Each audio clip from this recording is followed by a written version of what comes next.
Good morning my dear students. दोस्तों, अभी हम लोग पढ़ रहे थे प्रिपरेशन ऑफ हेलो एल्केन। दोस्तों, उसी को आगे बढ़ाते हुए हम लोगों ने पिछले वीडियो में पढ़ा था preparation of halo alkane from alcohol या विथ एल्कोहल। यहाँ हम बात करते हैं दोस्तों प्रिपरेशन ऑफ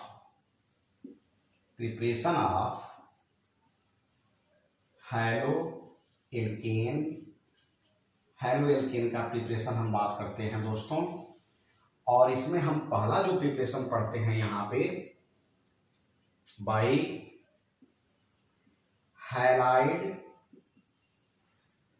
एक्सचेंज मेथड। दोस्तों, इसको हम लोग हैलोजन एक्सचेंज मेथड भी कहते हैं दोस्तों। और यह मेथड एक साइंटिस्ट के नेम पे भी जाना जाता है, नोन एज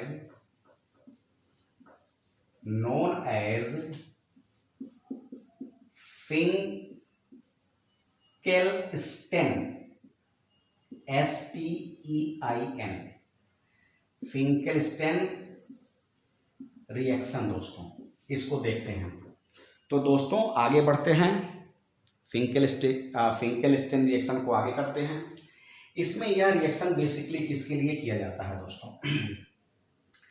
तो लिख देते हैं, this reaction is basically used for formation of आयोडोएल्केन दोस्तों। अब इसको करते हैं कैसे होता है।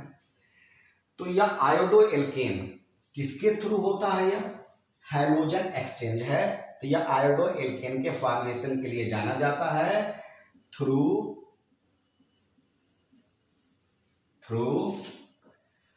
क्लोरोएल्केन और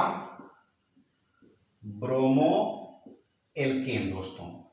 क्लोरोएल्केन या ब्रोमोएल्केन। तो अब तो आप समझ गए होंगे कि कैसे यह रिएक्शन होता है।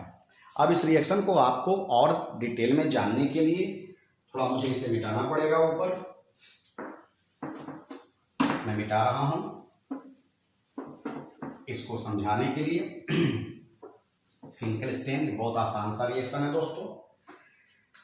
तो देखिए, अब आपने ले लिया CH3 CH2 Cl ले लिया। और यहाँ पे दोस्तों, अगर इनका रिएक्शन सोडियम आयोडाइड से कराते हैं, प्रेजेंस ऑफ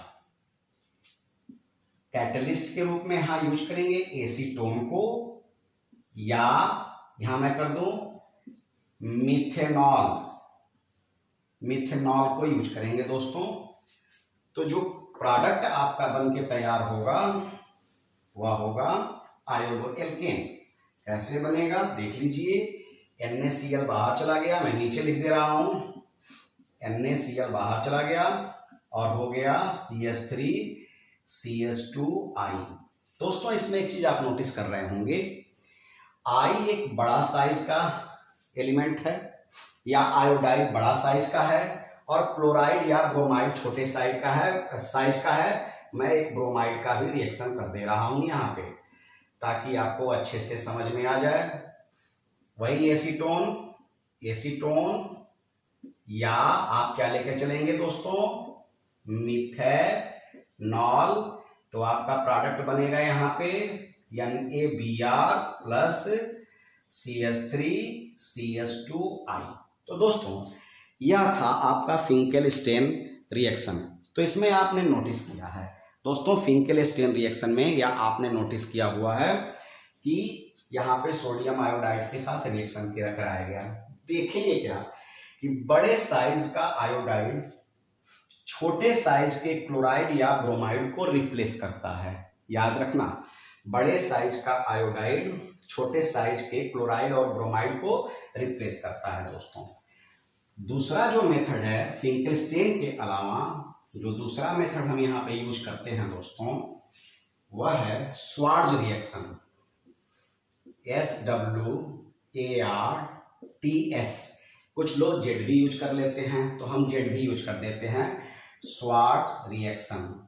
चलो भैया, यह रिएक्शन होता है किसके लिए किया जाता है दोस्तों? फॉर्मेशन ऑफ फ्लोरो एल्केन के लिए यह रिएक्शन हम दोस्तों करते हैं। Formation of fluoro alkane in presence of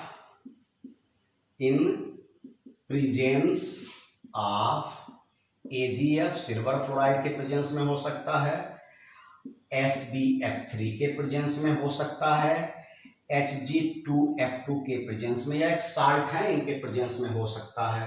तो कैसे होता है दोस्तों, देखिए इसमें क्या होता है, आपने किसके लिया, फ्लोरोएल्केन आपको बनाना है फ्रॉम, ये बनाना है फ्रॉम, किससे बनाना है, क्लोरो से, क्लोरो एल्केन से बनाना है दोस्तों, या आपको बनाना है ब्रोमो एल्केन से बनाना है दोस्तों।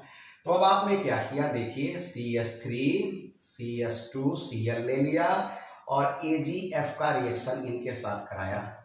यहाँ कैटलिस्ट उसी के हिसाब से सेट कर लेंगे या हीट भी कर लेंगे, तो यह बाहर चला जाएगा दोस्तों और ये बनेगा CH3 CH2F और AgCl बन के तैयार हो गया दोस्तों।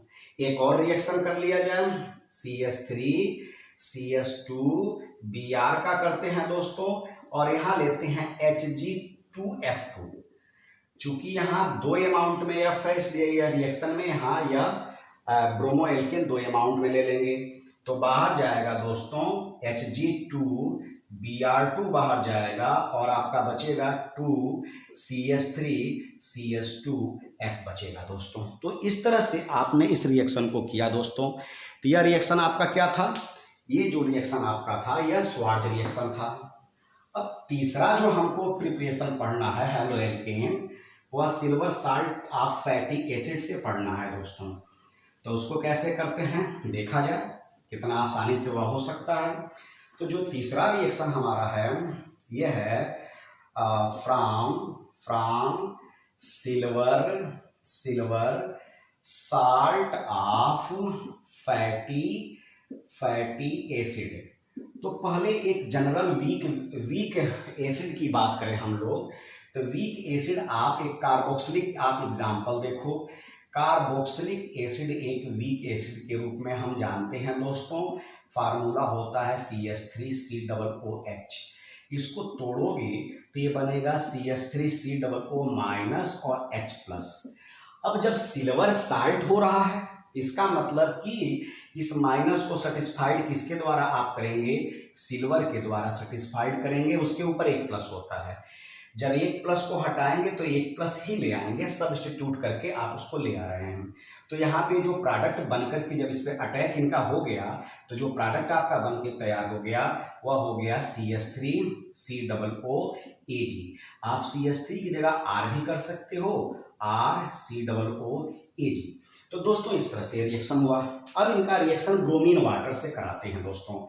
RCOOAG का रिएक्शन अगर आप ब्रोमीन वाटर से कराते हैं इन प्रेजेंस ऑफ कार्बन टेट्राक्लोराइड, इनके प्रेजेंस में कराते हैं, तो देखा जाए क्या बनता है दोस्तों। अब चलिए आगे रिएक्शन करते हैं हम। बनाइएगा रिएक्शन। AgBr को आप बाहर कर देंगे दोस्तों, CO2 को बाहर कर देंगे, और जो बचेगा उसको आप लिख लीजिए दोस्तों। तो क्या बचेगा भाई, अब देखा जाए तो हो गया क्या, जब इनके प्रेजेंस में कर दीजिए, AgBr को बाहर करिए और आप CO2 को बाहर करिए और रिएक्शन को आगे प्रोसीड कर लीजिए। देखा जाए इस R को मैं चाहूँ तो ओपन कर सकता हूँ, चलिए ओपन कर देते हैं। CH3 CH2 हो गया दोस्तों, तो बाहर हो गया क्या, AgBr बाहर हो गया और CO2 बाहर हो गया, और जो बचेगा उसको लिख लिया गया। तो क्या लिखा गया, प्लस CH3 CH2Br। अब देखिए क्या हो गया, CO2 बाहर हो गया, AgBr बार हो गया, एक Br इनके साथ हो गया। तो इस तरह का ये रिएक्शन है। इस रिएक्शन को दोस्तों कहते हैं known as, this reaction known as Hunsdiecker, Huns DIECKER reaction दोस्तों, हंस-डीकर रिएक्शन के नाम से भी इनको आप जानते हैं। अब देखिए क्या होता है दोस्तों, मैं बार बार इसलिए हट जा रहा हूं कि मेरी परछाई इस पे ना पड़े। देखिए तो हंस-डीकर रिएक्शन है।